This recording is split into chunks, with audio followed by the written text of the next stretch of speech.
জুলাই 2012 পুরীতে এসে আমার ঠিক 3 মাস হল। প্রফেসর সেনের জীবনের উপর একটা বই লিখব ঠিক করে একজন পাবলিশারের কাছ থেকে কিছু অ্যাডভান্স নিয়ে পুরী এসে পৌঁছে। বেশ মনে পড়ে এপ্রিল মাসে সেই সকালটা। তখন প্রায় 9টা 9:30 হবে। সিভি হোটেলে মালপত্র তুলে প্রফেসর সেনের বাড়ির খোঁজে বেরিয়ে পড়ি। বাড়ি খুঁজে বার করতে অবশ্য বেশি বেগ পেতে হয়নি। সেন পরিবার এখানকার পুরনো বাসিন্দা, আর তাদের অট্টালিকা সমান বাড়িটি সেন ভিলা নামে পরিচিত। রিক্সাওয়ালাকে বলতেই পৌঁছে দিল। বেশ কিছুদিন যাতায়াত করার পর প্রফেসর সেনের আমন্ত্রণে সেন ভিলায় গিয়ে উঠি। প্রফেসর সেনের আমন্ত্রণ ফেলে দিতে পারিনি, তার দুটো কারণ। এক হলো অ্যাডভান্সের পুরো টাকাটা খরচা করে ফেলাটা ঠিক সমীচীন, আর দুই, সেন ভিলায় থাকার জায়গার অভাব ছিল। বিপত্নিক প্রফেসর সেন এই বাড়িতে থাকেন তা প্রায় 15 বছর। নিবারণ নামে একটি চাকর কিনি। ঠিক করলাম লেখালেখি শুরু করার আগে বেশ কয়েকটা ইন্টারভিউ নিয়ে, আর প্রফেসর সেনও অরাজি ছিলেন। এরই মধ্যে একটা অপ্রত্যাশিত ঘটনা ঘটে।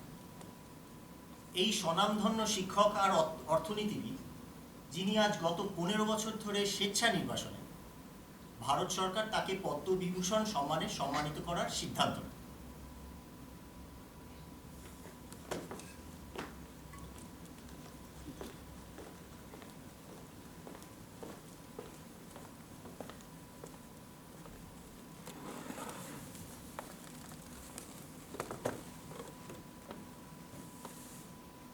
আর কটা দিন কলকাতায় কাটিয়ে এলে পারতেন স্যার। আমার কিন্তু বেশ লাগছিল আপনাকে ঘিরে নতুন করে একটা চিন্তা ভাবনা, নতুন একটা ইন্টারেস্ট। হ্যাঁ, প্রায় বছর 25 পর পুরনো হলুদ পাতার আর্টিকেলসগুলো টেনে বার করা, ধুলো ঝাড়া, তারপর তা পড়ার চেষ্টা। কি বলেন? না, এমন কেন বলছেন স্যার? আপনার চিন্তাধারা তো কোনোদিন পুরনো হয়ে যায়।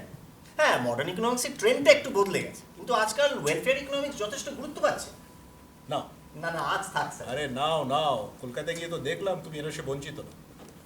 না, তা ঠিক নয়। আচ্ছা, বলছিলাম কলকাতায় তো আপনাকে নিয়ে বেশ হইচই পড়ে গিয়েছে।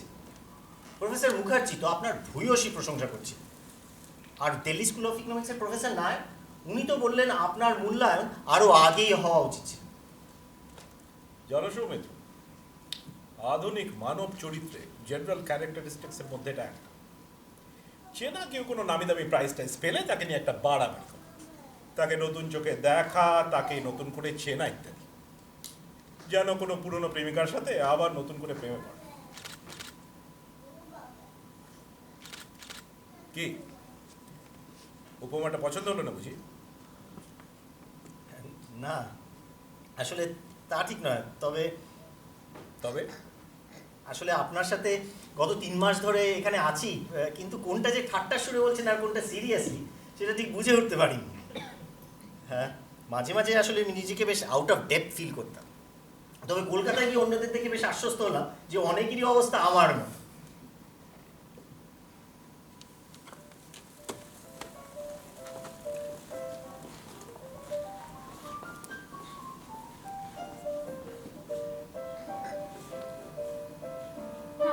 আমি একেবারেই এগ্রি করতে পারলাম না। আমার মনে হয় হিউম্যান ডেভেলপমেন্ট থিওরি ইকোনমিক্সের একটা নতুন ফ্যাট। কি বলছেন অনিলাদি? আরে আমার মতে তো this is the first time we are taking into account the various indices of individual development. আরে এটাই তো দরকার, এটাই তো যাকে বলে হলিস্টিক অ্যাপ্রোচ। যাই বলো তরিত, at the end of the day it is macroeconomics that makes the world go round. Human development theory বলতে গেলে ধরে নাও অর্থনীতি, ফেমিনিস্ট ইস্যুস, গো গ্রিন, শান্তি, সোশ্যাল জাস্টিস সব একসাথে কভার করতে যাওয়াটা ইজ উইশফুল থিঙ্কিং। ভাবতে ভালো লাগে কিন্তু একেবারেই প্র্যাকটিক্যাল নয়। আরে আসুন আসুন প্রফেসর সেন, আপনাকে অভিনন্দন। ধন্যবাদ। অনিলাদির মতে আজকাল হিউম্যান ডেভেলপমেন্ট থিওরি নিয়ে বড্ড বাড়াবাড়ি হচ্ছে। ওর মতে to cover so many issues is unmanageable and impractical.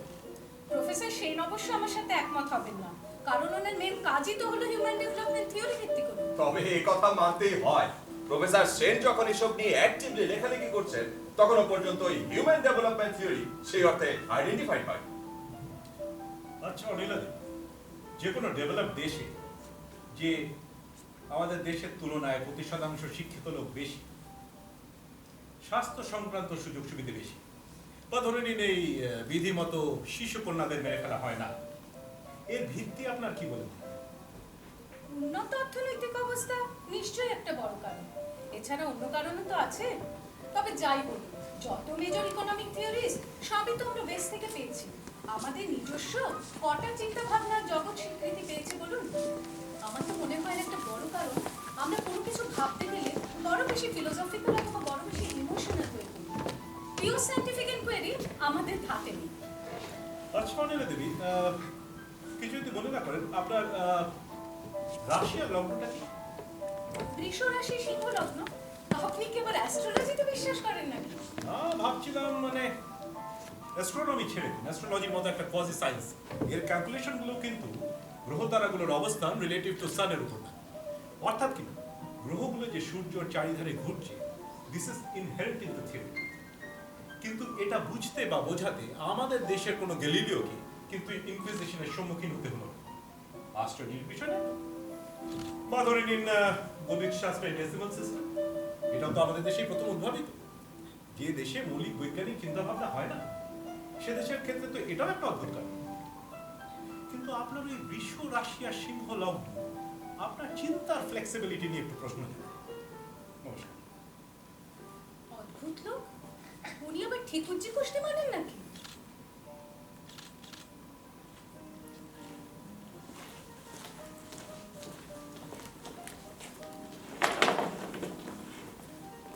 আরে professor Sen, congratulations. Thank you. আমি তো প্রফেসর পত্রনবিশকে বললাম, এবার কিন্তু প্রফেসর সেনের চান্স। সিএম কে বলুন না, পিএম কে একটু রিমাইন্ড করে দিতে। আপনি তো বসে দেখছি খুব পাওয়ারফুল লোক, মানে একটা রিমাইন্ডারে এতটা রিওয়াইন্ড করিয়ে দেবেন। মানে মানে দেখুন, আমার ইউনিভার্সিটি ছেড়ে প্রায় 25 বছর হয়ে গেছে, আর আমার শেষ বই লেখা হয়েছে তাও বছর 5 আগে। তাই আমার মতে আমার মূল্যায়নের সময় পেরিয়ে গেছে অনেক।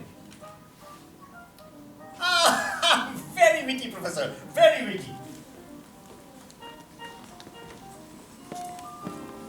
প্রফেসর সেন, আমার নাম তুলি সমাদার।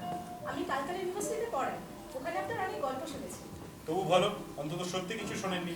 না না, গল্পগুলো সত্যি কিনা সেটাই তো জানার ইচ্ছে। আর যদি মিথ্যে হয়? যা, মিথ্যে হতে যাবে কেন? আপনি শুধু শুধু মিথ্যে বলতে যাবেন কেন? না, কথা হচ্ছিল গল্পগুলো যদি মিথ্যে হয়। হ্যাঁ, না মানে গল্পগুলো সত্যি কিনা। সত্যি কখনো মিথ্যে হতে পারে না, মিথ্যে সত্যি? নমস্কার। প্রফেসর সেন কি বলছিলেন? হ্যাঁ, কি বলছিলেন? ওনার লেখাগুলো এত ইনসাইসিভ, এত জটিল, এত সহজ, অথচ এত অর্থবহ। সত্যি না মিথ্যে? পারে না না, কিছু না।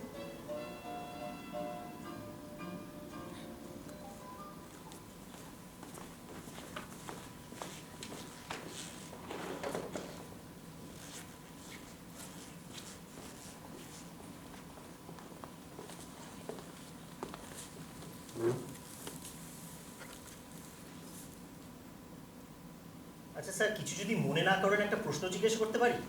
নিশ্চয়ই, প্রশ্ন করা তো তোমার কাজের একটা অঙ্গ, আর আমার সাধ্যমতো জবাব দেওয়া। মালিনী মুখার্জি গ্যালাক্সি টিভিতে আপনার ইন্টারভিউ নেওয়ার সময় একটা ইঙ্গিত করেছিল, সেটা সম্বন্ধে যদি কিছু বলেন। দেখো, আমার জীবন আমি মোটামুটি 4 অধ্যায় দেখি।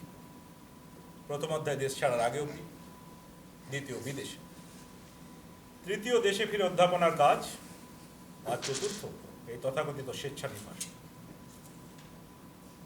মালিনী আমার প্রথম অধ্যায়ের চরিত্র।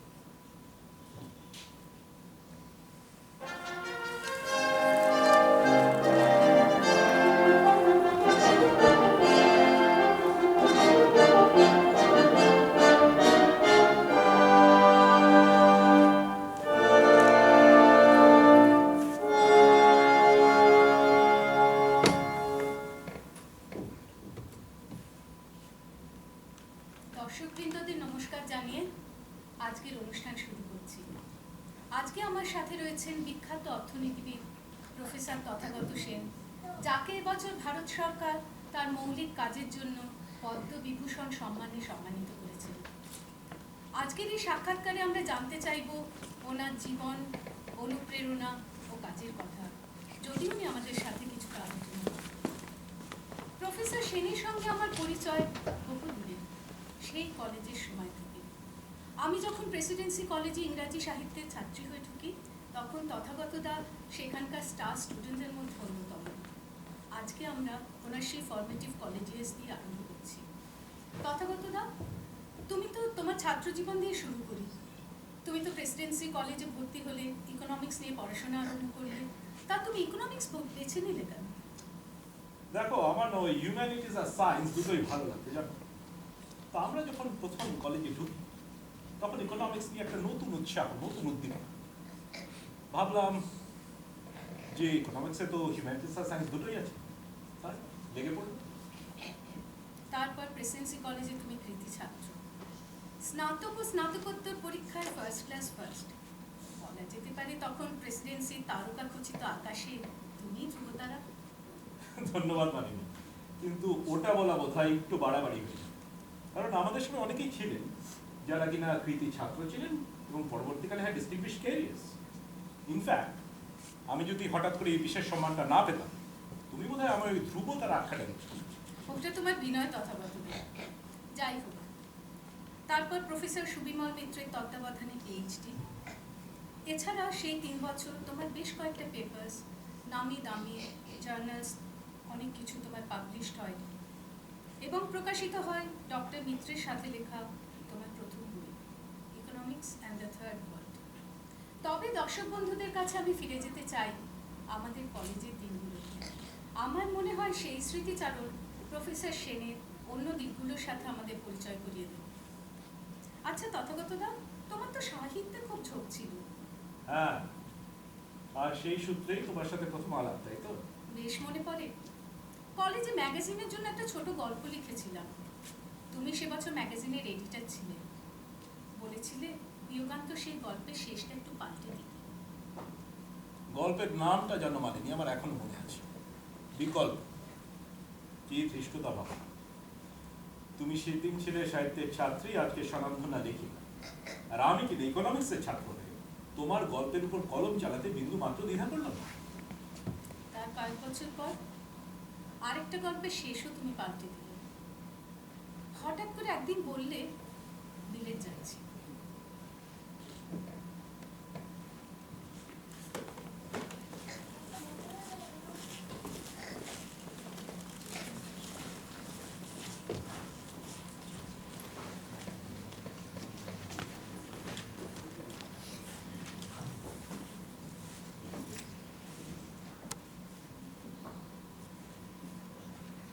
Tathagata, this is a chance in a lifetime. Professor স্নেডারের সঙ্গে লন্ডন স্কুল অফ ইকোনমিক্সে কাজ করার সুযোগ এক দুর্লভ সৌভাগ্যের বিষয়। এই সুযোগ তুমি হাতছাড়া করো না। বুবলু, পড়ালে পড়ালে তুই হঠাৎ করে চুপ করে বসে কি বেরিয়ে যাবি? তোর বাবার শরীর এত খারাপ তুই জানিস। একমাত্র ছেলে হিসেবে কি তোর কোনো দায়িত্ব নেই বাবা? বুবলু, আমি এক্সপেক্ট করি না যে তুই তোর বাপ ঠাকুরদার মতো বিজনেসম্যান হবি, কিন্তু আমি এইটুকু এক্সপেক্ট করতে পারি যে in time of my need তুই আমার পাশে এসে দাঁড়াবি। তোর তো পিএইচডি হয়ে গেছে বাবা, তুই এত ভালো ছাত্র, বলে দেখ না ইউনিভার্সিটির মধ্যে একটা কাজ পেয়ে যাবি, তাহলে তো সব কিছুই সুবিধা হয়। তথাগত, এটা তুমি কি বলছো? তোমার হঠাৎ মনে হলো তুমি বিলেত যাবে, ব্যাস? আর আমাদের এই সম্পর্কের কথা তোমার একবারও মনে হলো না? পাসপোর্টটা সাবধানে রাখিস, ট্রাভেলার চেকগুলো গুছিয়ে নিস। আর কিছু ক্যাশ দিয়ে দেবো? না তথাগতদা, আমার তোমার সঙ্গে বিলেত যাবার কোনো ইচ্ছা নেই। তোমার কেরিয়ারের কাছে সবকিছু এক্সপেন্ডেবল হতে পারে, কিন্তু আমার কাছে তা নয়। আমি আমাদের রিলেশনশিপটাকে সিরিয়াসলি দেখেছিলাম, আমারই ভুল হয়েছিল। পৌঁছে খবর দিস বুবলু, তুমি বড় চিন্তায় থাকো। যদি মনে পড়ে চিঠি দিও। মনে রেখো, আমার তরফ থেকে কোনো জোড়াজুটি নেই।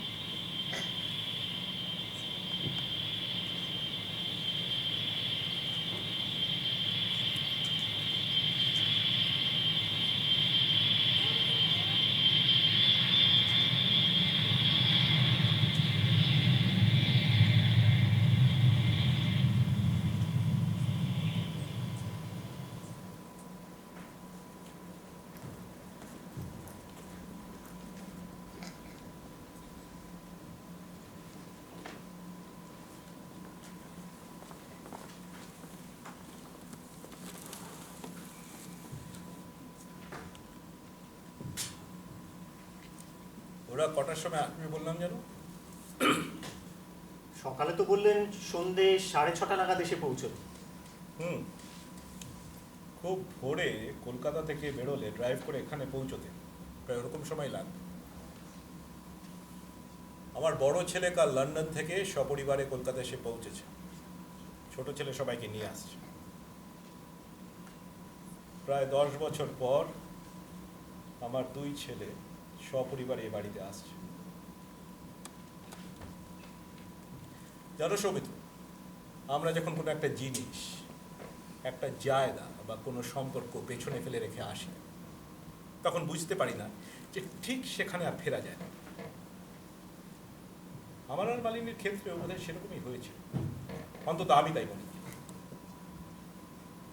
যৌবনে যাকে আমরা প্রেম আখ্যা দিয়ে থাকি, আমাদের সম্পর্ক তার অন্তত 90% ফুলফিল করেছে, স্ট্যাটিস্টিক্সের দিক থেকে দেখতে গেলে।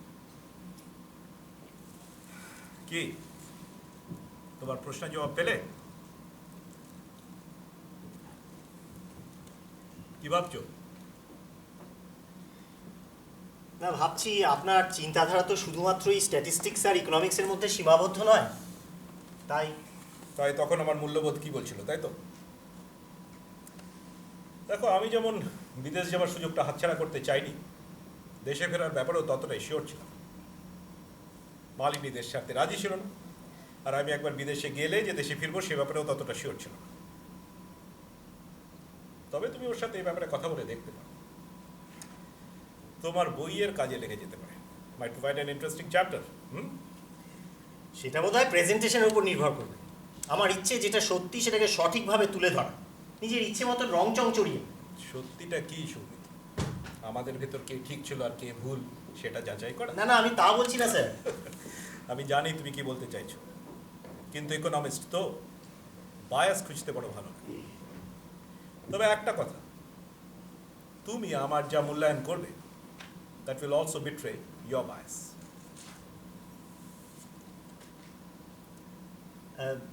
মিতালি দেবীর সাথে কি আপনার দেশ থেকেই পরিচয়? না, মিতার সাথে আমার পরিচয় ইংল্যান্ডে। ও তখন অক্সফোর্ডে ইতিহাস নিয়ে পড়াশোনা করছে।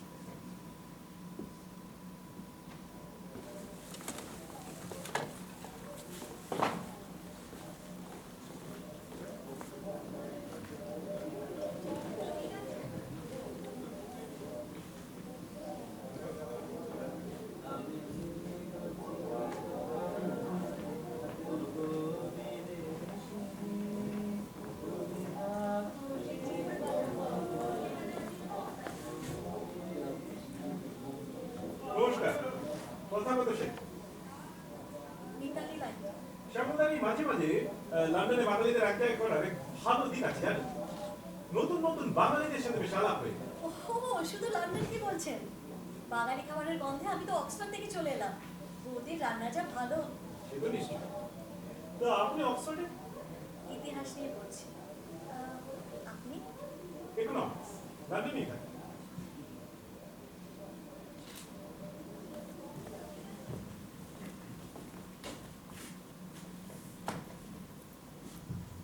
আচ্ছা, তুমি কি ভাবছো বলো তো?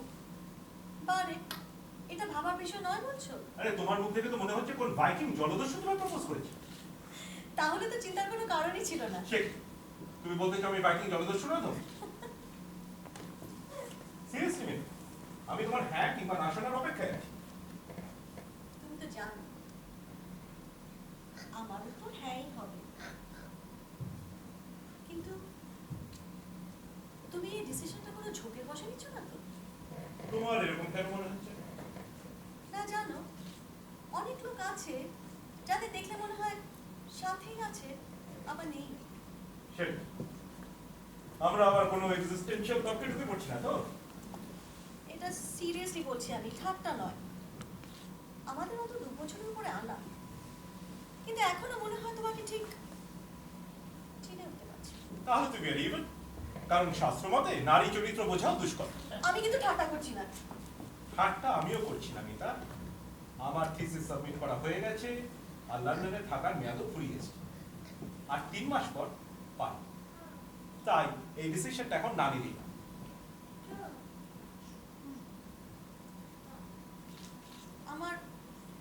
একটু সময় লাগবে।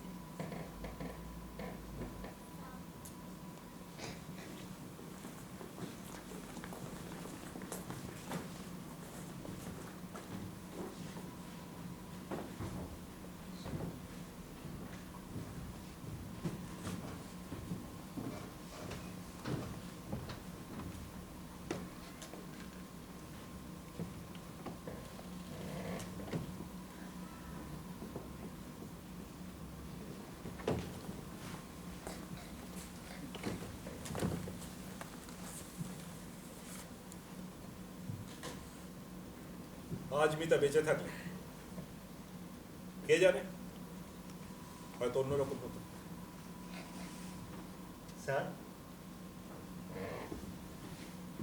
আমার দুই পুত্র সপরিবারে এখানে কেন আসছে বলে তোমার মনে হয়? ঠিক বুঝলাম না। মানে আপনি এই অ্যাওয়ার্ডটা পেয়েছেন, এটা সেলিব্রেট করতেই আসছে নিশ্চয়ই। তাছাড়া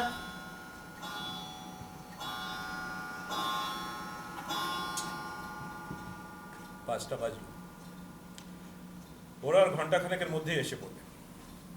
যাও, তুমি বরং গিয়ে একটু বিশ্রাম করে নাও।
মিতা, কটা বাজে?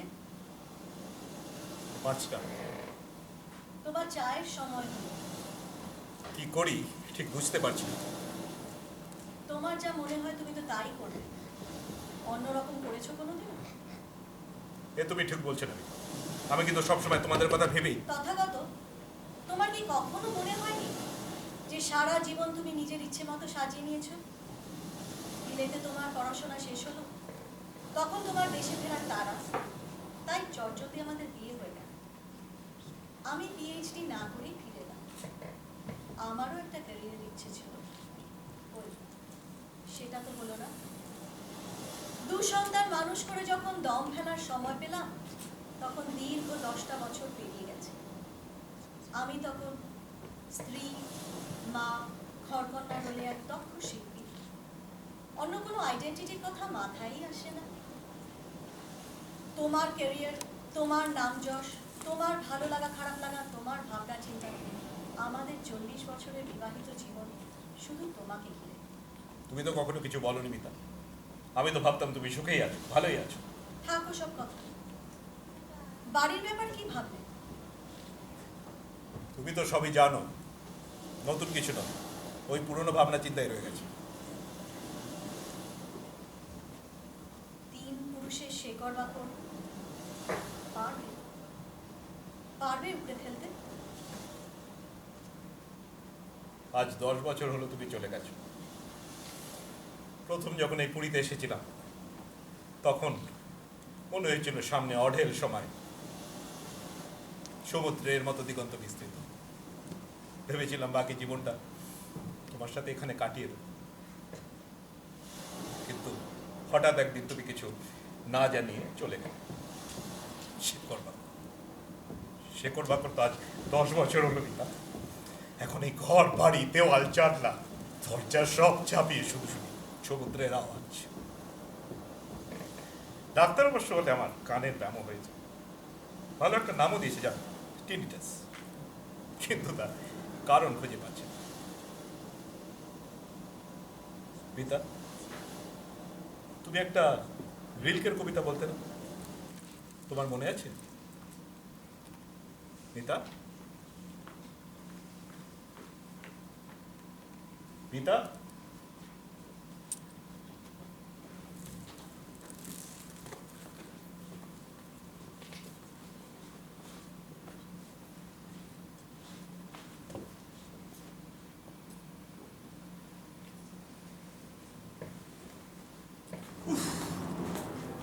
কি গরমটা পড়েছে না?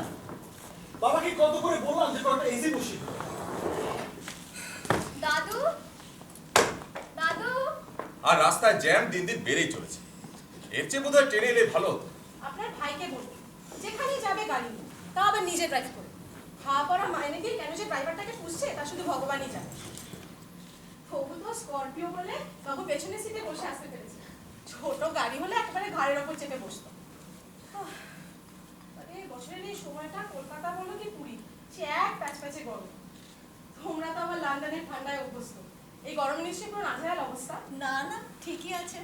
আজকাল তো গ্রীষ্মকালে লন্ডনে বেশ গরম পড়ে। দাদু কোথায়? দাদু, let me catch that grand old man in my camera. দাদু, স্যার একটু বেরিয়েছেন, কি কেমন? ভালো? তুমি কেমন আছো? দাদু নিশ্চয়ই তোমায় খুব ব্যস্ত রাখছে। না না, তেমন কিছু না, দুজনে মিলে বেশ কেটে যাচ্ছে। পরিচয় করে দিই, ও হচ্ছে সৌমিত্র বসাক। উনি তোদের চেয়ে কত বছর জানো? 5 বছর, তাই না? হ্যাঁ, 5 বছরের সিনিয়র। তোমাদের লাইনই আছে। ইকোনমিক্সে এমএসসি শেষ করে পিএইচডিও শুরু করেছিল। তারপর ওর মাথায় কি ভূত চেপেছে, সব কিছু ছেড়ে ছুড়ে দিয়ে গত কয়েক মাস হলো এখানে এসে বাবার সাথে আছে। হ্যাঁ, বাবার বায়োগ্রাফি লিখছে। বাবা বলছিলেন ফোনে কথা হচ্ছিল যখন। তার লেখা কেমন চলছে? ভালোই। পাবলিশার পেয়েছো? হ্যাঁ, একজন খুবই ইন্টারেস্টেড, একটা অ্যাডভান্সও দিয়েছে। বাহ, দ্যাটস এনকারেজিং। সব আগের মতোই আছে না? হ্যাঁ। সেই বড় বড় দরজা জানালা, অফুরন্ত হাওয়া, একটু নোনা ধরা দেয়াল, অল দ্য ইয়ার রাউন্ড, উঁচু সিলিং আর সিলিং এর ওই মোটা বিমগুলো। জানো বৃন্দা, হ্যাঁ, এই বাড়ির সিলিং এর বিমগুলোতে বার্মিংহাম ছাপা আছে। বোধহয় ওখানেই তৈরি। ছোটবেলায় আমি খাটে শুয়ে বার্মিংহাম লেখাটার দিকে তাকিয়ে থাকতাম আর ভাবতাম যে বার্মিংহাম কোথায়, কেমন। ঠিক করেছিলাম বড় হয়ে বার্মিংহাম যাব। তাহলে দাদা, তুই ছোটবেলাতে ঠিক করেছিলি তুই বড় হয়ে বিদেশ যাবি, এত দিনে ধরা পড়লো। আর আমি ছেলেবেলায় এই পুরীতে এসে নুলিয়াদের দেখে এতটা ইমপ্রেসড হয়েছিলাম, ভেবেছিলাম বড় হয়ে নুলিয়াই হবো। Nulia? What's Nulia? ওরে আমার ইংলিশ ভাই, they are local lifeguards at sea. Of course not you Baywatch types. আই ছবি তুলবি না বলছি। I must be looking terrible. ওই তো বাবা। ও তুমি এসে গেছো? পথে অসুবিধা হয়নি? না, একটু টায়ারিং ছিল কিন্তু ভালোই লাগলো। কংগ্রাচুলেশনস দাদু। Thank you. ভালো আছি বাবা? শরীর ভালো তো বাবা? Dadu, look this way. This is a proper interview. Okay. How did you feel when you first received the news? Pleasantly surprised, shall we say? Surprised? Why? আর্য, এটা বন্ধ করো প্লিজ। আমরা কথা বলছি, এই এক নতুন হয়েছে, সারাক্ষণ ওটা নিয়ে পড়ে আছে। কি রে আর্জুন, তুই কি হেডেড ফর হলিউড নাকি? আর ওসব আবল তাবল মাথার মধ্যে ঢুকাস নে। সত্যি কেন আবুল তাবুল বলছো জেঠু? ইউ নেভার নো ভাই হয়তো নেক্সট স্পিলবার্গ হবে। Not a bad idea. আচ্ছা বাবা, এবারের গ্রাউন্ডস এর এরিয়াটা যেন কত? 6-7 বিঘে? 11 বিঘে 3 কাঠা।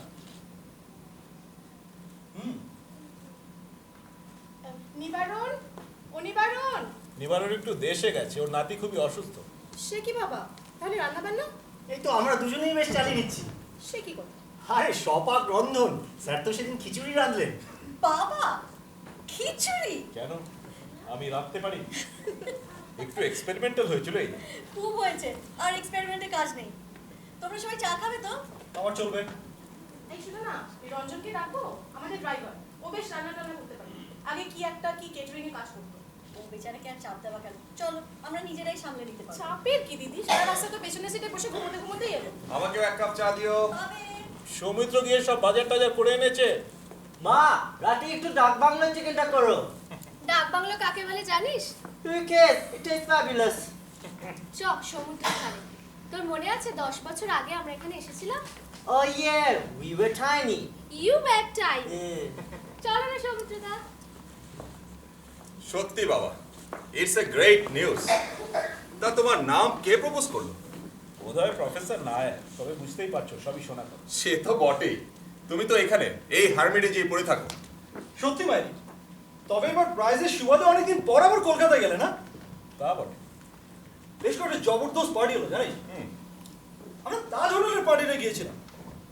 মিডিয়ার লোকজন আর সোসাইটির কেউ কেটাদের নিয়ে সে বেশ এলাহি ব্যাপার। তাই নাকি?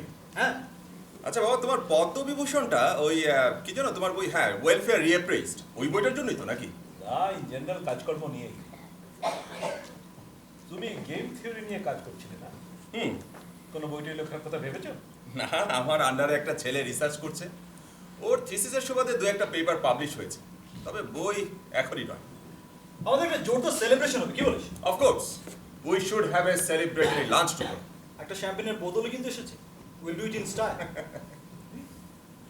আচ্ছা বাবা, এখানে জমির দাম পার বিঘা কেমন যাচ্ছে?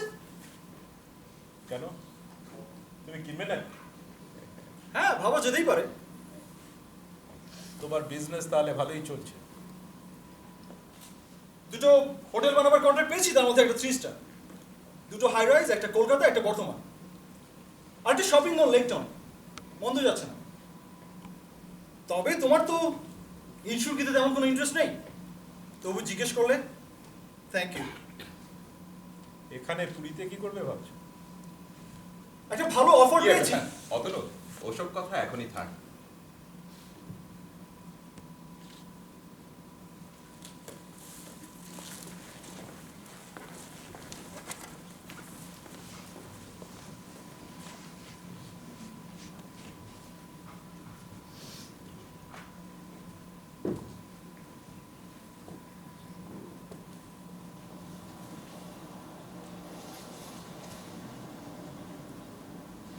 কেমন আছো?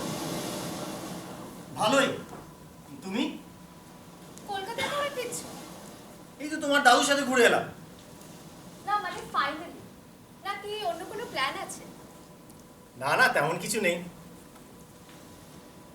এই তোমার দাদুর সাথে আরো মাসখানে, তারপরে কলকাতায় গিয়ে আরো মাস 2 লেখালেখি। জানো, এই 9টা-5টার ডিউটি আমার ঠিক ধাতে নেই। আর তোমার খবর? আমার আর নতুন কি, নেক্সট ইয়ার বিএ ফাইনালস, তারপরে এমএ। কলেজ কেমন চলছে? ওই একই রকম, কলেজ, ক্লাস, ক্যান্টিন, মাঝে মাঝে আইলক, সাউথ সিটি, নিউ মার্কেট অভিযান। এই জানো, আমাদের সেদিন কলেজ ফেস্টিভ্যাল হয়ে গেল। আমরা যে বছর প্রথম কলেজে ঢুকি, তোমরা একটা নাটক করেছিলে, অ্যান্টিগনে না? হ্যাঁ, দারুণ হয়েছিল কিন্তু। আজকাল আর সেরকম ভালো গ্রুপ আর নেই। আমরা চেরি অর্চার্ড বেস করে চেষ্টা করলাম, ঠিক জমলো না। জানো, তোমার দাদুর সাথে সেদিন সাহিত্য নিয়ে কথা বলছি। উনি তো দেখলাম সাহিত্যে বেশ ওয়েল রেড। দাদু is a old school romantic. বেশ কয়েকটা অ্যাফেয়ার ছিল, তা জানো? বলেছেন। ওই একটা তো, কোনটা? ওই যে মালিনী মুখার্জি, যাদবপুর ইউনিভার্সিটি। ও যিনি টিভিতে সেদিন হঠাৎ গদগদ হয়ে পড়লেন। এই দেখ, আরে দেখ কি, আমার বাবা তো ভীষণ এক্সাইটেড হয়ে পড়লো ওনাকে দেখে। তোমার দাদু তাহলে বেশ কালারফুল লোক ছিলেন, হ্যাঁ? আর যাই হোক, ইউনিভার্সিটি শেষ করে পুরীতে এসে গা ঢাকা দেন। দেখো, সরি, আমি আর সরি বলতে হবে না। সে যাই হোক, তোমরা যে সবাই মিলে একটা টাইম স্পেন্ড করতে, দাদুর অ্যাচিভমেন্টটা সেলিব্রেট করতে এসছো, এটা দেখে বেশ ভালো লাগছে। হ্যাঁ, ভালো নিশ্চয়। কি ব্যাপার, কি হলো? না, তোমায় ঠিক কনভিন্স শোনাচ্ছে না। অবশ্যই you need not tell me everything. দেখো সৌমিত্রদা, আমার তোমাকে কিছু বলতে হবে না। সময় এলে তুমি নিজেই সব বুঝতে পারবে।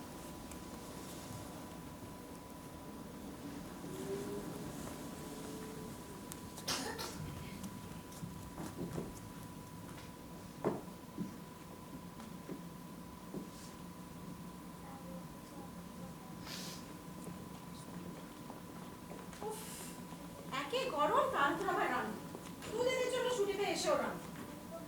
তবে দিদি তোমাকে দেখে কিন্তু আমি টোটালি ইমপ্রেস। কেন? আরে তুমি যেভাবে অ্যাটলিস্ট ডাল ভাজা চিকেন চাটনি সব নামালে, আর তারপর ওই যে আঁচলে হাত মুছছো, কে বলবে তুমি গত 20 বছর লন্ডনে আছে। এইটা শাড়ি পরে রান্না করলে এটা একটা রিফ্লেক্সের মতো। কলকাতায় রান্না করে ঢুকলে তো আমার একটাই রিফ্লেক্স কাজ করে, ঠাকুর বলে একটা হাত ছাড়া। ঈশ্বর স্মরণে দোষ নেই নীলিমা, সে রান্নাঘরেই হোক আর ঠাকুর ঘরেই হোক।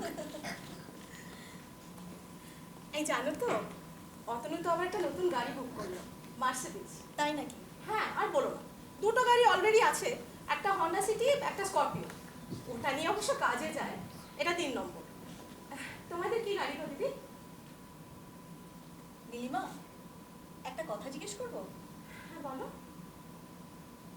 অতনু কি তোমাকে এই বাড়ির ব্যাপারে কিছু বলেছে? মানে মানে এই বাড়ি বিক্রি বাটার ব্যাপারে তোমার সাথে কোনো কথা হয়েছে? কেন, অন্যতে কোনো কিছু বলেনি? ওর কথা শুনে সেরকমই একটা আভাস পেলাম। আভাস মানে? দাদা ভাই তো এই নিয়ে বেশ কয়েক দফা কথা হয়ে গেছে। তাই? হ্যাঁ, আর আমি মনে করি ডিসিশনটা ঠিক। দেখছোই তো বাড়িটার কি অবস্থা, বাবা তো কিছুই দেখেন না, আর কটা দিন এরম ভাবে পড়ে থাকলে একেবারে একটা পুরো বাড়িতে পরিণত হবে। তার চেয়ে বরং সময় থাকলে। বৌদি, দাদাকে বোঝাও। আরে মালদার পার্টি 8.5 কোটি টাকা অফার করেছে, আর একটু মজুর দিলে 1.5 কোটি কিন্তু ইজি। অতনু, দাদা তুইও মাইন্ড, বললাম চেনা প্রমোটার, আগে ব্যবসা করেছি, কথার খেলাপ করবে না। কেন জানিস, 10 কোটি ফেলে ও 50 কোটি তোলার পার্টি। অতনু শোন। কি শুনবো দাদা, আর কত শুনবো? জীবনে তো শুনে না। তোর বৌদি জানে না। জানে না মানে? তুই বৌদিকে বলিসনি? বলেছি, বাট নট ইন ডিটেলস। তুই বৌদিকে বলিসনি, এদিকে বাবাকে বলতে বারণ করে। তার ব্যাপারটা ঘটবে কি করে শুনি? অতনু, মাথা গরম করো না। আরে মাথা গরম করছি না, কিন্তু সবকিছু তো একটা ইয়ে আছে না। বেশ তো অতনু, তুমি বলো না আমার ব্যাপারটা কি? Fact of the matter very simple. তোমরা থাকো বিলেতে আর আমরা কলকাতা। আর বাবা, ভগবান জানেন যে কেন জেদ ধরে এই পুরীতে পড়ে আছে। থাকবে থাকুন, আমাদের কিছুই বলার নেই, কিন্তু এই বাড়িটার তো অন্তত দেখাশোনা করবে। পেল্লায় বাড়ি, 10 বিঘের উপর জমি, কিন্তু কোনো মেনটেনেন্স নেই। গিভ ইট অ্যানাদার 5 ইয়ার্স, দেখবে এটাই একটা ভগ্ন স্তূপে পরিণত হয়েছে। আর বাবার অবর্তমানে এই বাড়ি লুক আফটার করা কিন্তু আমাদের সম্ভব নয়, আর এটা প্র্যাকটিক্যালও নয়। সুতরাং না মানে অতনু একজন ভালো বায়ার পেয়েছে। ভদ্রলোক এখানে একটা রিসোর্ট কিছু বানাতে চান, প্রাইম লোকেশন, তাই খুব ভালো প্রাইস দিতে রাজি আছে। তাইও বলছিল বাবার কাছে প্রস্তাবটা রাখতে, বাবাকে রাজি করাতেই হবে। তোমরা হাত মুখ ধুয়ে নাও, ডিনার রেডি। আচ্ছা বাবা কোথায়? ছেলেমেয়েরা, সৌমিত্র? সেরেছে, আবার শুনেনি তো? আরে বাদ করে চাচা, দিনরাত কুলি মজুর খেয়ে দিয়ে গলাটাকে একেবারে সরের মতন করেছে। ভয় নেই, উনি ছোটদের নিয়ে সমুদ্র ধারে বেড়াতে গেছেন।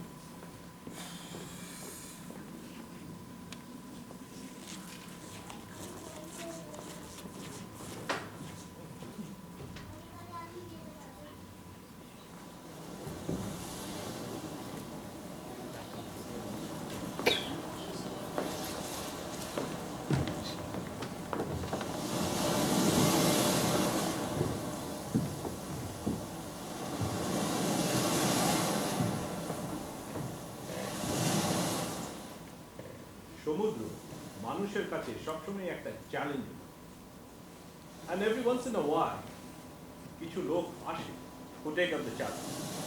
Vasco da Gama, Magellan, Columbus, আর এদের মতো কে জানে আরো কত অজানা আননোন অ্যাডভেঞ্চার্স। একভাবে এরাই মানব সভ্যতাকে এক সূত্রে বাঁধতে সাহায্য করেছে। এই সমুদ্রই হয়েছে তাদের পথ, তাদের পাখি। তাই বুঝি তুমি সমুদ্র এত ভালোবাসো দাদু? জানি না, তবে সবসময় আমার টান। আর আমার ভালো লাগে ভোরের বা বিকেলের সমুদ্র, শান্ত ঢেউয়ের বুকে সূর্যের ছটা, আলোর খেলা। আর তোমার সৌমিত্রটা? আমার ভালো লাগে রাতের সমুদ্র। অনেকদিন গভীর রাতে এই সমুদ্রের পাড়ে আমি হাঁটি। পুরীতে আসার আগে এই অনুভূতিটি হয়, রাতের সমুদ্র। তার গম্ভীর আওয়াজ, অতল আধার, সাবলীল তার লয়, রহস্যময় তার থেমে থাকা আর চলে।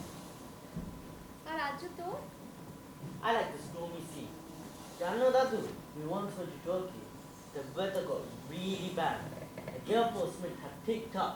Then there were dark clouds hanging low. Then the rain started.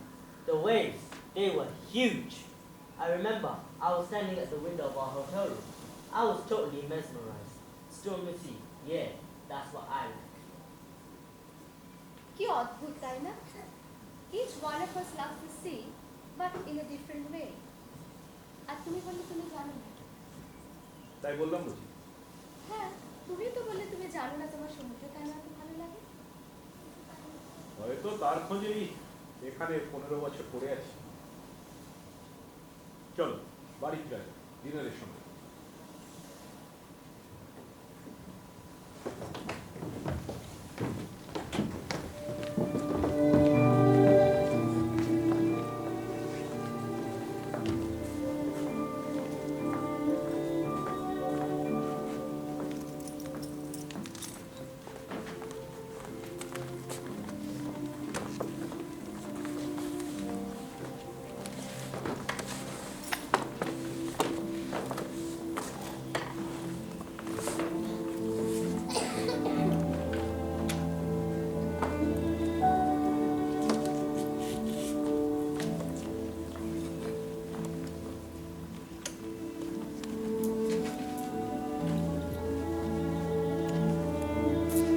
কি ব্যাপার, চুপ করে আছো যে?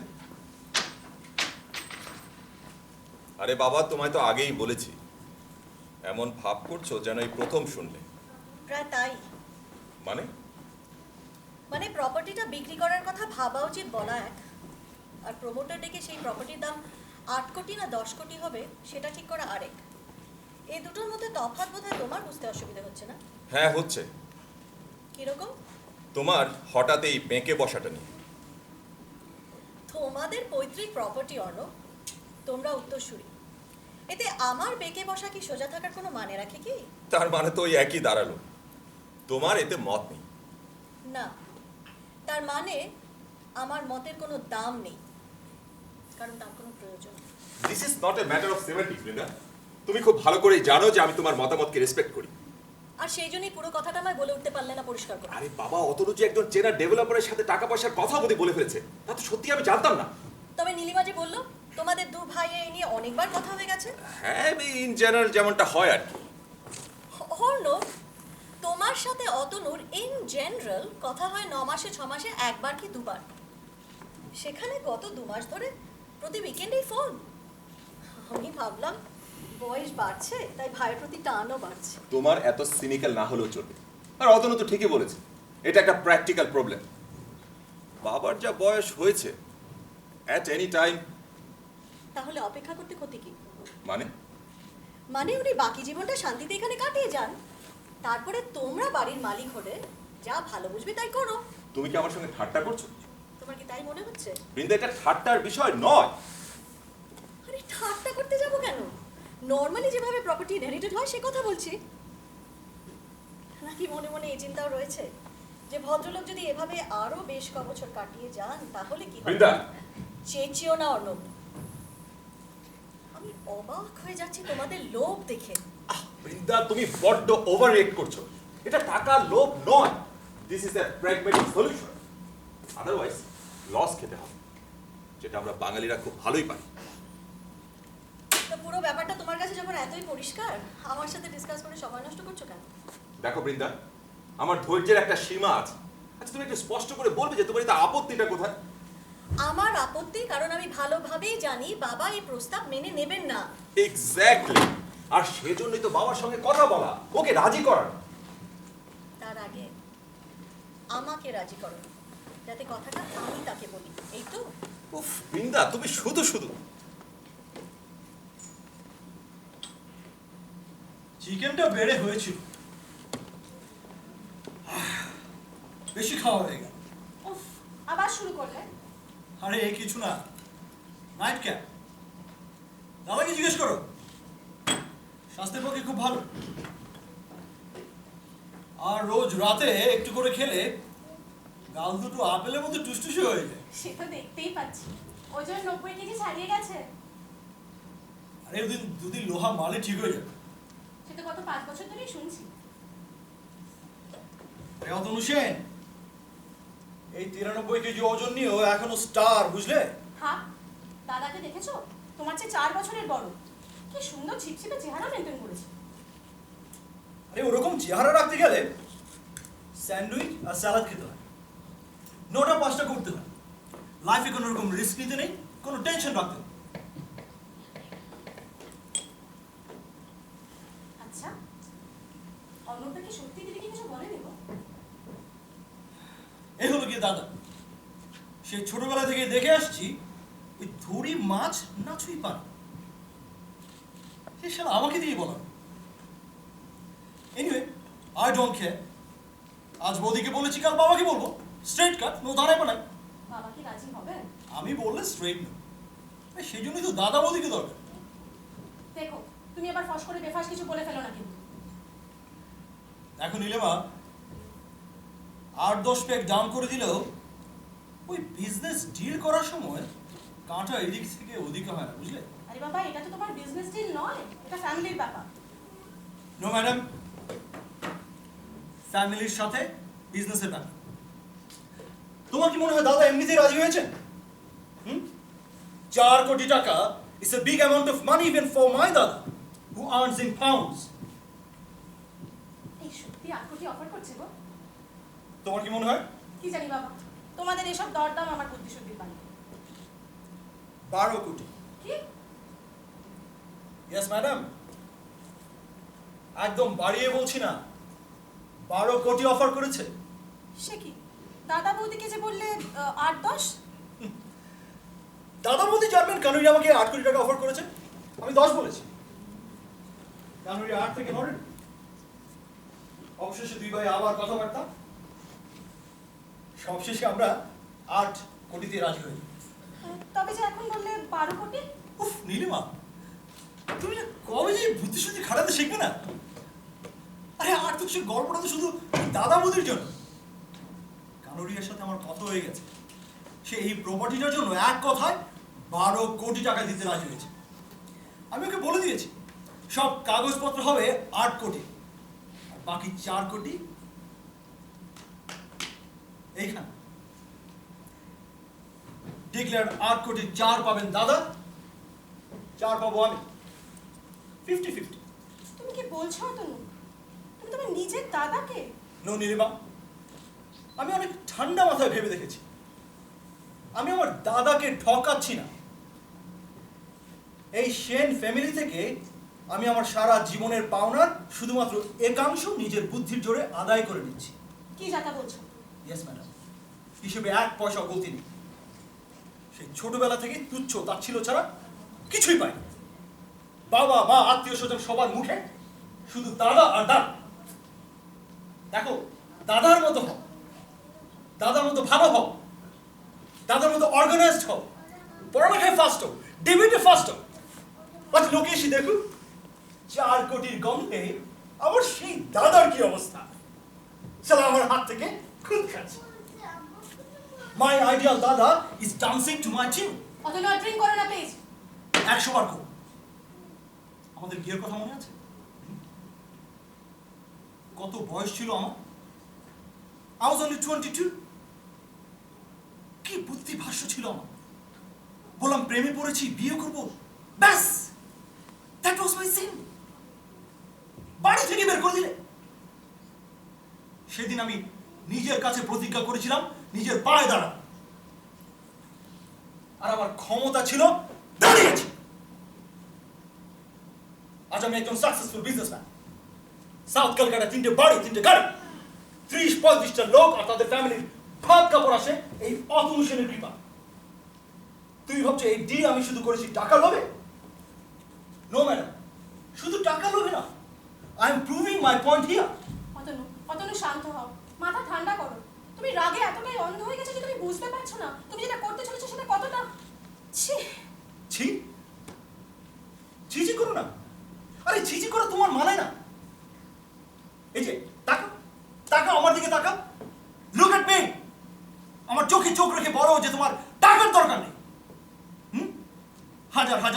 শাড়ি, ইম্পোর্টেড কসমেটিক্স, মার্বেল মোড়া পেল্লায় বাড়ি গাড়ি, চাকা পাকো। আরে ঘ্যান ঘ্যান করে তোমার মাথায় পোকা নাড়িয়ে দিয়েছো। সকাল থেকে সন্ধে, ডে ইন ডে আউট, এটা চাই ওটা চাই। মনীষের বউ এটা কিনেছে এটা চাই, তপতি সেটা কিনেছে সেটাও চাই। আরে এর জন্য যে টাকা লাগে সেটা তুমি বোঝো না, জানো না? শুধু আমার কথাই বলছো? নিজের দিকে একবার চেয়ে দেখেছো? তোমার আল্লাহ পূরণে কোন খামতে রেখেছো তুমি? তোমার পার্টিতে বেস্ট বিস্কি সার্ভ হবে, গুচি আরমানির পারফিউম, রোলেক্সের ঘড়ি ব্যবহার করো। কই, তখন তো সেগুলো নিয়ে কোনো কথা ওঠে না। সেগুলো জোগাতে তো কোনোদিন আমার বুদ্ধিও নাও নেই। তোমার বুদ্ধি? হ্যাঁ, তুমি বিজনেসে কি বোঝো নিলে না? আরে দুনিয়াদারের ব্যাপারটা তোমার গালে রং লিপস্টিক মাখা লাইফ নিয়ে পুতুল খেলা নয়। ফর গড সেক একবার বাইরে বেরিয়ে দেখো, কেউ কিচ্ছু দেয় না, সব ছিনিয়ে নিতে হয়। তুমি কিন্তু তোমার সীমা ছাড়িয়ে যাচ্ছে বেরোতনু। কিসের সীমার কথা বলছো Nilima? What is the bloody limit? Can you tell me? ও বুঝেছি, তোমার সব চুরি চামারির জন্য, কাজ সাজির জন্য এবার আমাকে দায়ী করছো বুঝি? খুব ভালো। বৌদি শ্যানেল ইউজ করেন, তার শ্যানেল চাই। মুন্নিকে ইউএসএ তে পাঠাতেই হবে। কেন? কারণ আর্য আর 2 বছর পর ইউকে কোন একটা ইউনিভার্সিটিতে ভর্তি হবে। আর এসবের জন্য একটা জিনিস ডেফিনেটলি দরকার, সেটা টাকা। আর এটা তুমি খুব ভালো করেই জানো।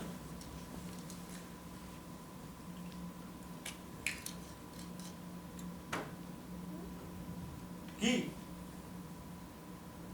কথা বলছো না যে? জবাব দাও।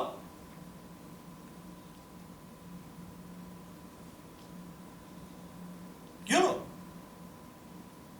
আর বাবা? বাবা মানে কি? আমরা 4 কোটি নেব, দাদারা 4 কোটি। আর বাবা, ওনার কোনো শেয়ার? নিজের শ্বশুর মশাইকে এখনো চেনে না নীলিমা? এত দিনেও না? কি আবল তাবল বলছো? মাই ডিয়ার লেডি, বাবার টাকাটা রিফিউজ করো। দাদা আমাকে একই প্রশ্ন করেছিল। যদি বাবা জায়গাটা বিক্রি করতে রাজি হন, আমি বাবাকে 8 কোটি টাকা অফার করব, পুরোটা। আর বাবা সেটা রিফিউজ করবে।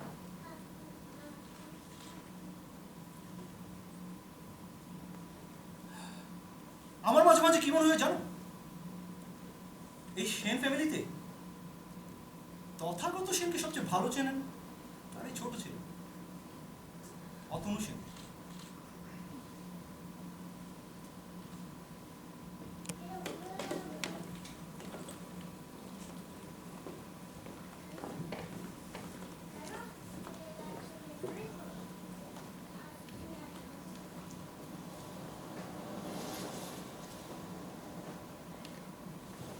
বাবা, আপনি এখনো ঘুমোননি? বৃন্দা, এসো। ঘুম কমে আসছে, শরীর যন্ত্র বোধহয় বুঝতে পারছে যে সময় কমে আসছে। তাই যতটা পারে, যতক্ষণ পারে, এই পার্থিব জগতে রসাস্বাদন করে দিতে চাইছে। এরকম কেন বলছেন বাবা? এখন আপনার অনেক কিছু করার বাকি আছে। এই যে দেশের মানুষ আপনাকে এত বড় একটা সম্মানে সম্মানিত করেছে, স্বীকৃতি দিয়েছে, এসব তো সে কথাই বলছে। আবার কথা থাক, তুমি কেমন আছো? ভালোই। কথাটা ঘুরিয়ে দিলে যে। অবশ্য মাঝে মাঝে বোধ হয় চুপ করে থাকাটাই বুদ্ধিমতীর কাজ। আমার প্রশ্নটাই বোধ হয় অবান্তর ছিল। আপনার শরীর কেমন আছে বাবা? এবার তো আমায় কথাটা ঘুরিয়ে দিতে না মা। ভালো। আজ মার কথা মনে পড়ে যাচ্ছে। শেষ যেবার এসেছিলাম, হ্যাঁ,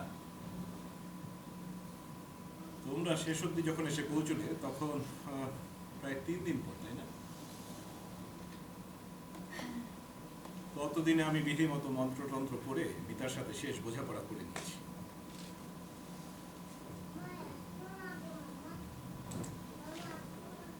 আপনি এখানে এভাবে একা থাকেন বাবা, আমার ভালো লাগে না।